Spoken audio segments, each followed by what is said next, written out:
ito na yata yung CCTV na may pinakamaraming camera na na-order ko dito sa TikTok mga kaibigan. Bilangin natin kung ilan yung camera. 1, 2, 3, at ito, ilaw mga kaibigan. So pagka kinonect nyo sa cellphone niyo, tingnan nyo, ito naro-rotate dito. So pwede nyo kontrolin dito sa inyong cellphone. Yan.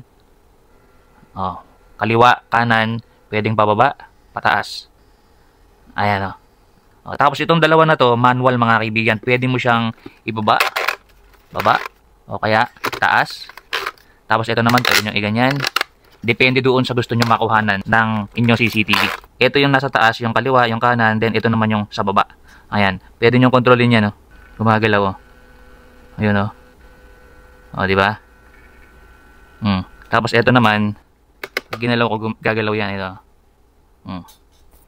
Ito yung kabila.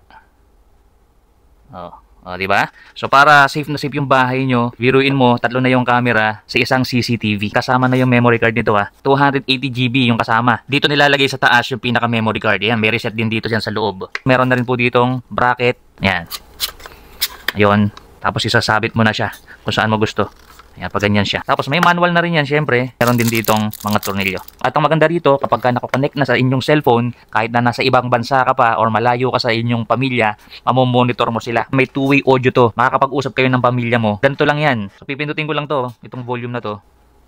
Turn on na. Oh, magsasalita ako dito ha. Hello. Hello. Ayan, so ito yung naririnig natin. Hello. Hello. Dito naman ako magsasalita. Pipindutin ko naman to. Ito. Speak. Hello.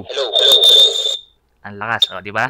Magkakarinigan kayong magpamilya kahit nasa malayo ka. Ang lupit nito. Nasa 1,000 plus lang to mga kaibigan. Napakamura nito para dito sa ganitong ka-high-tech na CCTV. Kaya kung gusto nyo rin nito mga kaibigan, click mo na yung yellow basket. Baka maubusan ka. Napakaganda.